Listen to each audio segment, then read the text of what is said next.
Bienvenidos estudiantes a este video de casos clínicos en donde esperamos que podamos aprender mucho de los pacientes, pero bajo una normativa, y es que vamos a ser muy respetuosos de ellos y también que no autorizo a nadie bajo ninguna circunstancia a que tome ni imágenes ni fragmentos de este video para ser utilizados fuera de este contexto. Los pacientes nos han regalado esa posibilidad de verlos y de aprender, pero nos toca hacerlo con esta reglamentación. Espero que estén tomando notas y espero que podamos integrar muchos conocimientos de fisiología, morfología y demás. Así que arranquemos con este primer caso clínico. Este paciente que ustedes están observando es un habitante de calle que tiene entre 30 y 40 años, que llama en horas de la madrugada por dificultad para respirar. Estos pacientes de enfermedades respiratorias se suelen empeorar a estas horas, en horas de la madrugada generalmente, que es cuando cambiamos de turno, lamentablemente, pero es algo que tenemos, una situación que tenemos que entender porque es del clima más que todo acá en Bogotá. Observen ustedes, y creo que de entrada ya hay algo que les llama la atención y que está por acá y que está por acá. Lo que más llama la atención y lo que ya es un poco más obvio es que el paciente tiene tirajes. Tiene tirajes supraclaviculares y tiene tirajes supraesternales. Para que el paciente haya llegado a esta condición de esta dificultad respiratoria tan grave, el paciente ya ha pasado por tener tirajes subcostales e intercostales. Entonces acá ya se puede decir que tiene tirajes universales. No alcanzamos a ver en el video, no se alcanza a ver si el paciente estaba cianótico o no estaba cianótico y demás. Pero aquí es donde tenemos que dirigir. De esto que es obvio, tenemos que sacar algo que no es tan obvio, algo que es un poquito más difícil de ver, y es que el paciente también está utilizando músculos accesorios. ¿Y cuál es el músculo accesorio? Pues acá es el esternocleidomastoideo. Espérenme a ver que la imagen se tenga quieta. Esternocleidomastoideo, y su nombre lo recibe porque básicamente esos son los puntos donde se inserta este músculo. Este músculo está intentando ayudar a la inspiración del paciente, que es forzada, como ustedes alcanzan a ver, o sea que tiene mucho esfuerzo, distrés respiratorio, algunas personas le dicen, y en ese intento de traccionar las costillas hacia arriba, entonces él se pone más tenso. Esa tensión hace que la cabeza baje. Obsérvenlo ahora de nuevo. Miren cómo la cabeza bajó. 1, 2, 3, 4, 5 veces. Entonces se observa que la cabeza se desciende ligeramente y que esto obedece a la tracción de este músculo que está traccionando las costillas hacia arriba, pero en ese intento también está traccionando la cabeza hacia abajo. Entonces podemos decir con esta imagen, con este video, podemos decir que el paciente tiene tirajes universales y uso de músculos accesorios. Queremos que se lleven las herramientas que les van a ser más útiles. Entonces uno algunas veces no tiene el tiempo para descubrir todo el tórax del paciente. Más que todo cuando son habitantes de calle, porque ellos tienen mucha ropa encima. Entonces ese tip les va a ser muy útil, porque así de entrada usted ya lo puede identificar. Ahora noten otra cosa, este cable que ven ustedes acá, esta manguera, es de una cánula de oxígeno. Y es que a pesar de que el paciente tiene mucho esfuerzo, y a pesar de toda la situación que vemos, con la canulita de oxígeno el paciente ya logra saturaciones de 90. ¿Y qué es eso? Bueno, pues miremoslo en esta otra paciente. Esta es otra paciente que es relativamente joven, que igual se encuentra en condición de habitante de calle, que a diferencia del paciente anterior, ella sí tiene un deterioro en el estado de la conciencia. Lo que quiero decir con esto es que ella sí se observa más dormida. Los deterioros en el estado de la conciencia implican que el paciente no está despierto, sino que está dormido y podría llegar hasta el coma profundo, hasta quedar completamente inconsciente. Si ustedes notan, acá se alcanza a ver el tiraje, miren, tiraje, espérenme, vamos de nuevo, miren acá en el cuello se observa el tiraje, acá se observa el otro tiraje, ya tiene tirajes universales igual que el anterior, Si alcanzan a ver el movimiento de la cabeza, entonces tiene igual uso de músculos accesorios. Si ustedes se fijan, tiene la boca abierta en un intento por entrar más aire, que sería como el equivalente que hacen los niños con las narinas, con las narices cuando hacen aleteo nasal. Entonces esta paciente sí tiene unos criterios más de criticidad. Otra cosa que se alcanza a notar es la taquipnea. Si alcanzan a ver a la frecuencia a la que va más o menos a unos 26 o 28 respiraciones por minuto. Y aquí están los signos vitales. Esto que ustedes ven acá se llama saturación de oxígeno en sangre y esta se logra a través de una pinza que se pone en el dedo. Esta pinza sensa cada vez que la sangre pasa por ahí. Pasa, no pasa, pasa, no pasa, pasa, no pasa. Y suma estas y bota una frecuencia que está acá, frecuencia cardíaca. Y luego mide la hemoglobina y ve qué tan llena está de oxígeno. Y a eso que esté llena es a lo que nosotros decimos saturación. Las saturaciones deben estar por arriba de 90. Con esta paciente, con ese oxígeno que yo le puse, la paciente ya saturaba 90. La tensión arterial está en 115/82, eso está entre los límites normales, pero se observa taquicárdica la paciente. La taquicardia y la taquipnea están intentando responder a una enfermedad. Lo más posible de esa enfermedad es que sea EPOC, porque como les digo, la paciente es habitante de calle y los habitantes de calle generalmente son fumadores crónicos y consumidores de sustancias psicoactivas. Entonces ahora ya podemos ver más cosas que tiene la paciente. A simple vista ya se ve lo grave de su enfermedad y cómo se ve por el deterioro en el estado de la conciencia. Claro que esto fue, digamos que algo que sucedió de forma discreta, porque cuando yo llegué la paciente sí estaba muy agitada. Y esa agitación corresponde a la falta de oxígeno, le decimos hipoxia. Y quiero que noten otra situación que me parece muy importante. Ustedes alcanzan a ver acá la frecuencia respiratoria y la forma como el tórax se excursiona. Ustedes van a poder notar que es rítmico. Y eso es muy importante que sea rítmico, porque cuando los pacientes deterioran el estado de la conciencia, como ella lo está empezando a hacer, y cambian el patrón respiratorio hacia la arritmia, ya nos empieza a preocupar más, porque a eso es a lo que le decimos falla ventilatoria. Esta paciente está en inminencia de falla ventilatoria. Yo todavía tengo algunas otras herramientas con que utilizar para otros aditamentos para oxigenoterapia, para enviarle oxígeno. Pero si llegase a ponerse arrítmico como un Biot, como un Chain Stock, como un Gaspin, entonces yo ya voy a necesitar utilizar el BBM, porque esos pacientes que hacen esa falla ventilatoria van a requerir de algo un poco más avanzado. Entonces yo tengo que identificarlo. Hasta aquí no lo está. Hasta aquí la paciente con este Venturi, que es un Venturi al 40%, ya logra las saturaciones de 40%, del 90%, discúlpenme. Pero estos músculos que están haciendo este esfuerzo están igual consumiendo oxígeno, mucho oxígeno. Y va a llegar un punto en el que los músculos se van a cansar y es a eso lo que le decimos falla respiratoria. Entonces, ¿por qué se produce? Se produce por dos cosas. Por el deterioro en el estado de la conciencia, porque es el estado de la conciencia la que a través de los centros de la ritmicidad respiratoria le dan la orden a los músculos que se contraigan de forma rítmica, y el cansancio de los músculos respiratorios lo que va a resultar en la gravedad de la enfermedad. Ahora, démonos cuenta de otra situación. La máscara Venturi no se encuentra bien sujetada a la cara. Le queda grande a la paciente, pero no tenemos sino dos tamaños en la ambulancia. O sea que o es pediátrico o es adulto. Probablemente ella sea más, por su contextura de la cara, utilice más una máscara pediátrica, le hubiera sido mejor.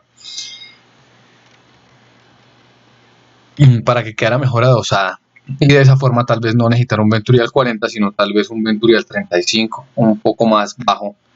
La cantidad de oxígeno que pasa por acá es una cantidad considerable. Estamos hablando de 8 a 10 litros por minuto. Eso es muchísimo, porque en el paciente anterior tenía una cánula y esa cánula era de 2, 3 litros, no más. Entonces, ya cuando tienes un flujo tan grande de oxígeno por acá y el paciente tiene una enfermedad de transmisión como es el COVID, como es la tuberculosis, como es el H1N1 o cualquier otra enfermedad respiratoria que se transmita a través del flujo del aire, entonces la recomendación es ponerle un tapabocas acá encima, porque a través de esos huequitos que yo estoy mostrando ahora, el aire ya lo bota, lo saca, pero ese aire, ese flujo turbulento de tanto aire entrando, entonces genera que también salgan micropartículas que puedan llegar a contaminarnos a nosotros o contaminar la ambulancia. Ahora, bueno, para este caso sí va a necesitar acá una ayuda, porque aquí el audio sí juega un papel muy importante. Vamos a escuchar primero qué sonido hace el paciente.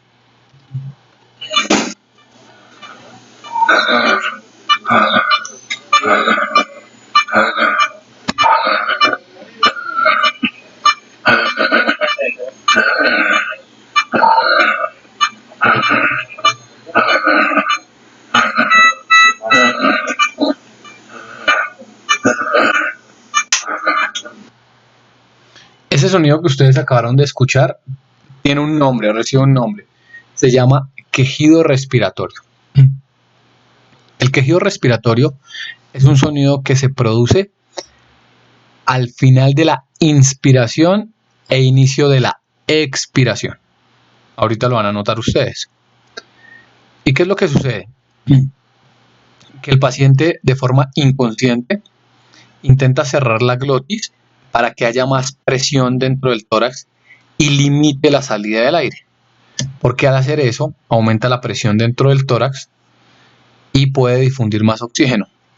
A la presión dentro del tórax le decimos PEP, por unas siglas en inglés que traducen presión positiva al final de la exhalación. Entonces, el quejido respiratorio habla de estadios avanzados de enfermedades respiratorias. Y si ustedes notan en el monitor, la saturación está por debajo de 90, pero la frecuencia cardíaca es un poco variable. Escuchémoslo, veámoslo de nuevo.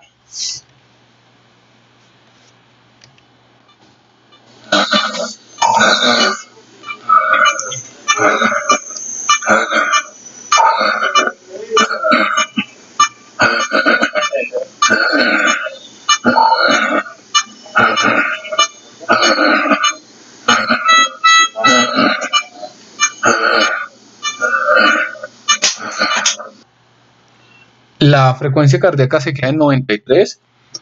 Los adultos mayores difícilmente hacen taquicardias. La tendencia de ellos es hacia la bradicardia. Y también muchos de ellos consumen medicamentos que son beta bloqueadores como manejo de la hipertensión arterial y eso hace que no puedan hacer taquicardias. La saturación máxima llegó como hasta 85 más o menos. Uno podría tolerar 88, pero la verdad es que la meta es 90. Entonces ya toca pensar en cambiar el dispositivo que estamos utilizando, que es una cánula de oxígeno, o aumentarle a la mayor cantidad de litros. Hasta 3, pero si va a aumentar más de 3, ya tienen que utilizar un humidificador para evitar dañar las mucosas. Noten que el paciente no se queda quieto, o sea, tiene una inquietud motora. Hay algo que lo está molestando, que es la hipoxia. Y noten que al igual que los anteriores, la posición es semi-Fowler. Si este paciente se encontrara más sentado, o sea, si no tolerara estar así, si no estuviera más sentado, la necesidad de fuera estar más sentado, entonces pensaríamos en que lo que está causando la dificultad respiratoria está en el corazón, porque las fallas cardíacas llenan a los pulmones de líquido. El problema está en el corazón, pero se va hacia los pulmones que se llenan de líquido. Pero ellos son más ortopnéicos, o sea que van a requerir más estar sentados. Y acá tenemos otro paciente, permítanme, yo bloqueo acá el audio. Este es un paciente de edad avanzada que se encontraba en un hogar geriátrico. tenía un cáncer en un estadio terminal, en una fase agónica. El carcinoma había hecho múltiples lesiones metastásicas en cerebro, pulmón, riñones, en órganos vitales. Y los familiares ya habían dejado por escrito una orden que se llama no reanimación. O sea que había que darle una muerte digna, pero los familiares no permitían procedimientos invasivos como la intubación por vía orotraqueal. Ustedes alcanzan a notar en este paciente la saturación de oxígeno es muy baja y la frecuencia cardíaca se mueve, se varía. Pero notemos una cosa en el monitor. Esta que es la pleta, o sea que es la curva que genera el pulso oxímetro, es una pleta que es errática porque no es rítmica. Y eso obedece a que el paciente estaba tan hipotenso, pero tan hipotenso, que la sangre no estaba pasando adecuadamente por el dedo en donde el paciente tiene el pulso oxímetro. Entonces por eso los datos que bota acá no son datos completamente exactos, por esta curva que yo cuento. Si observan que no se parece a la del paciente anterior, ni a la anterior, entonces todo significa que este valor no es un valor confiable, pero que es lo más aproximado que tenemos. Miren, acá es donde se va a observar, bueno, esta es una mano donde está canalizada y en esta mano el paciente tiene el pulso oxímetro. Entonces acá por este dedito pasa poca sangre. ¿Y por qué pasa poca sangre? Porque el paciente se encuentra en un estado de shock. Se encuentra en un estado en el que no está circulando la misma cantidad de sangre porque el corazón no está cumpliendo las funciones. Por eso les digo que el paciente se encuentra en una fase agónica. Estos pacientes no los entramos a la sala de reanimación porque ya los familiares han firmado un consentimiento de no reanimación. Nos cuenta una cosa acá. Tiene un Venturi al 50%, o sea, mayor que el de la paciente anterior, el de la paciente habitante de calle. Este sí requiere más volumen, requiere de 10 a 15 litros por minuto, dependiendo del fabricante. El paciente acá se observa los tirajes, el uso de músculos accesorios. Como ya se encuentra en una fase agónica, no hace un esfuerzo inspiratorio, o sea, no inspira con mucha fuerza, porque ya se encuentra en una fase muy avanzada de su enfermedad. Aquí los dejo para que vuelvan y lo observen.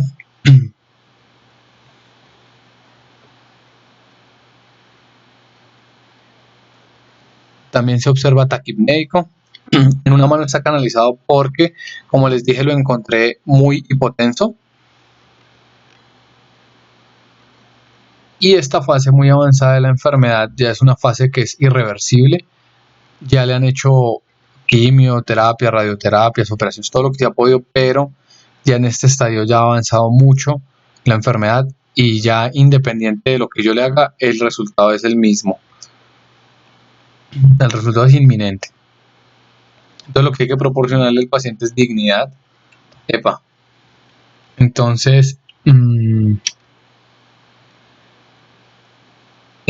a estos pacientes les ponemos sí oxígeno, les ponemos líquidos, o sea, no vamos a dejar morir ahogado a un paciente, y líquidos para que recupere perfusión, pero sabemos que el resultado no va a variar, pero de todas formas es algo que le podemos dar de dignidad al final de la vida a un ser humano.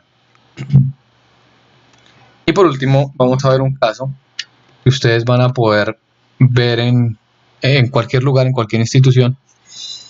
Esta es una mujer que para llegar a esta situación tuvo que haber mediado algún evento, como por ejemplo una emoción muy fuerte, que se haya peleado con su pareja, que la haya dejado su pareja, que sienta un dolor muy fuerte, unos cólicos, una cefalea migrañosa,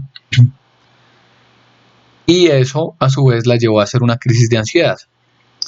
También se puede ver en Transmilenio, porque en Transmilenio las personas cuando quedan muy pegadas, las personas se sienten muy sofocadas.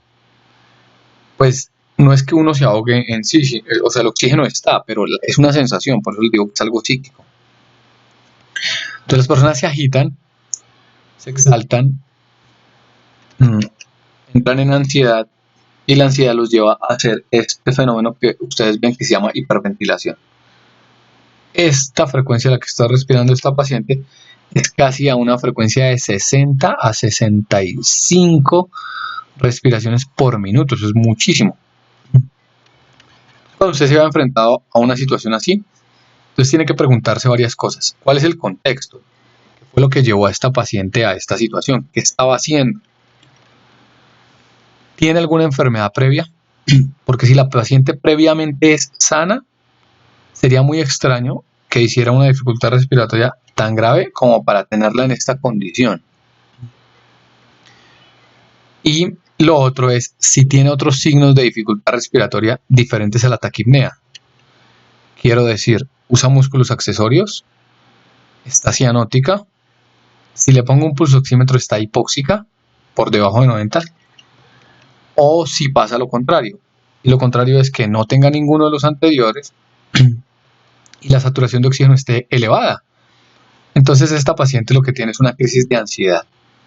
En este caso que yo grabé, la paciente hizo su crisis de ansiedad, la ingresaron en algún vehículo, alguien la ingresó, las personas, los guardas de seguridad la subieron a esta camilla que encontraron por ahí, la pasaron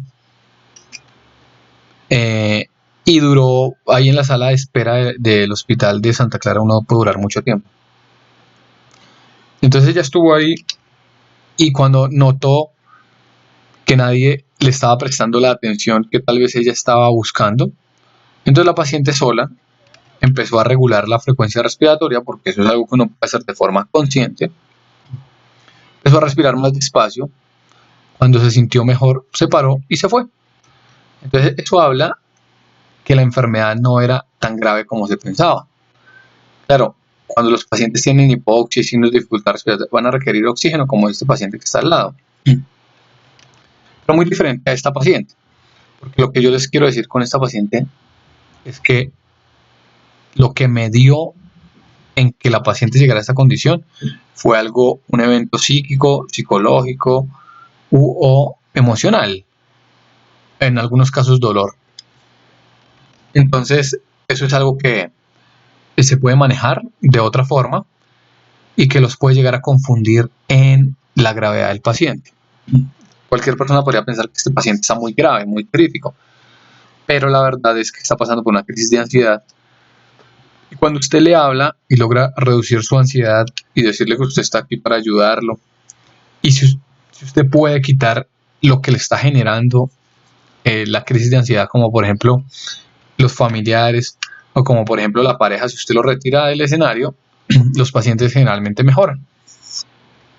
Y pues esta paciente solita se mejoró y se fue para la casa y ya, y no pasó nada. Entonces hemos visto varios casos clínicos, unos más graves que otros, y de todos estos hemos podido aprender.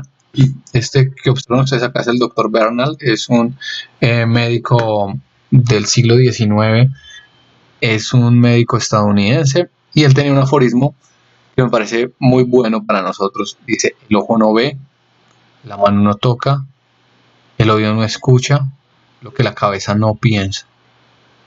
Si no está en la cabeza, si no llegó ahí a través de un conocimiento, usted puede estar frente al paciente, a alguno de estos que hemos visto, y no darse cuenta de su gravedad y no darse cuenta de qué es lo que lo está afectando. Y podría llegar a confundirlo y podría llegar a tomar acciones que no lo beneficien. Inclusive podría llegar a demeritar al paciente, a pensar que no, eso no es tan grave, eso es una crisis de ansiedad, y el paciente sí tener una enfermedad que lo lleva a la muerte. Entonces me parece que es un aforismo que nos tenemos que repetir, que nos tiene que ayudar a guiarnos en esta profundización del conocimiento. Les mando un abrazo y espero verlos en un próximo video. Un abrazo.